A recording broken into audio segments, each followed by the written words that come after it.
నెల్లూరు జిల్లా కావలి ఆర్డీఓ కార్యాలయంలో P4 మొదటి వార్షికోత్సవం బంగారు కుటుంబాల లక్ష్యంపై సోమవారం సమావేశం జరిగింది. ఈ సమావేశానికి కావలి శాసనసభ్యులు దగ్గుపాటి వెంకటకృష్ణారెడ్డి హాజరై అధికారులతో పాటు ప్రజాప్రతినిధులు, స్వచ్ఛంద సంస్థల ప్రతినిధులతో కలిసి సమగ్రంగా సమావేశం నిర్వహించారు. పేదల సంక్షేమం, వారి జీవన ప్రమాణాల మెరుగుదలపై ప్రభుత్వం చేపడుతున్న చర్యలను ఈ సందర్భంగా సమీక్షించారు.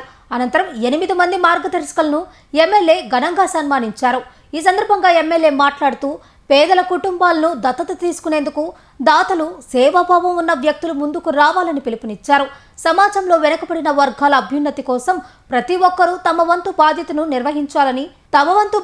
నిర్వర్తించాలని సూచించారు. రాష్ట్ర ప్రభుత్వం, ఈ దేశం, ఈ రాష్ట్రం పేదరికం నుంచి బంగారు కుటుంబాలుగా మారాలి, పేదరిక నిర్మూలన జరగాలి, పేదలు లేని సమాజంగా అభివర్ణించాలి అనే ఉద్దేశంతో కేంద్రంలో ప్రధానమంత్రి శ్రీ నరేంద్ర మోడీ గారు, మన రాష్ట్రంలో మన ముఖ్యమంత్రి శ్రీ నారా చంద్రబాబు నాయుడు గారు 2047వ సంవత్సరానికి, అంటే మన దేశానికి స్వతంత్రం వచ్చి 100 సంవత్సరాలు పూర్తవుతున్నటువంటి వేళ, 2047 సంవత్సరానికి 100 సంవత్సరాలు పూర్తవుతుంది. ఈ 100 సంవత్సరాలు పూర్తయ్యే నాటికి ప్రపంచ దేశాలలో భారతదేశం ఒక అగ్రరాజ్యంగా ఎదగాలి, పేదరికం లేని రాష్ట్రంగా అభివృద్ధి చెందాలి, ప్రతి ఒక్క కుటుంబం కూడా ఆర్థికంగా సస్టైనబిలిటీ ఉండాలి, ఎక్కడ కూడా ఆకలితో అలమటించే వ్యక్తులు ఉండకూడదు, ప్రతి ఇల్లు కూడా టెక్నాలజీ వైపు ఎదగాలి అనేటువంటి కొన్ని మౌలిక సదుపాయాలు కల్పించే ఉద్దేశంతో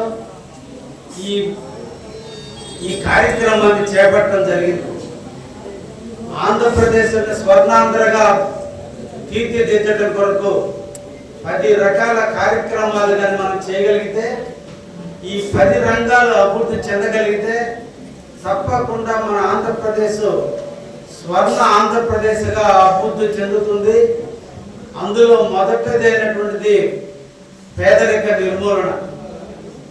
పేదరికం ఒకనాటితో వచ్చింది కాదు, అనాదిగా కూడా చదువు లేక, ఆర్థిక స్తోమతలు లేక, అవేర్నెస్ లేక, అనగదొక్కబడ్డ కారణాల వల్ల, ఏదో ఒక వైఫల్యాల వల్ల పేదవాడు పేదవాడిగానే మిగిలిపోతున్నాడు, ధనవంతుడు ధనవంతుడిగా పెరిగిపోతున్నాడు.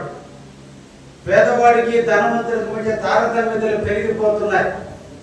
పేదవాడిని కూడా హక్కును చేర్చుకోగలిగితే, పేదవాడికి కూడా అండగా ఉండగలిగితే, పేదరిక నిర్మూలన చేయగలిగితే పేదవాడు కూడా ధనవంతుడు కాగలడనేటువంటి ఒక దృఢ సంకల్పంతో మన రాష్ట్ర ముఖ్యమంత్రి వర్యులు శ్రీ నారా చంద్రబాబు నాయుడు గారు P4 పథకాన్ని ప్రభుత్వము, ప్రజలు కలిసి భాగస్వాములుగా పనిచేయగలిగితే తప్పకుండా పేదరిక నిర్మూలన జరగగలదు అని పబ్లిక్, పీపుల్, ప్రైవేట్ పార్ట్నర్షిప్తో ఈ పథకానికి నాంది పలకడం జరిగింది.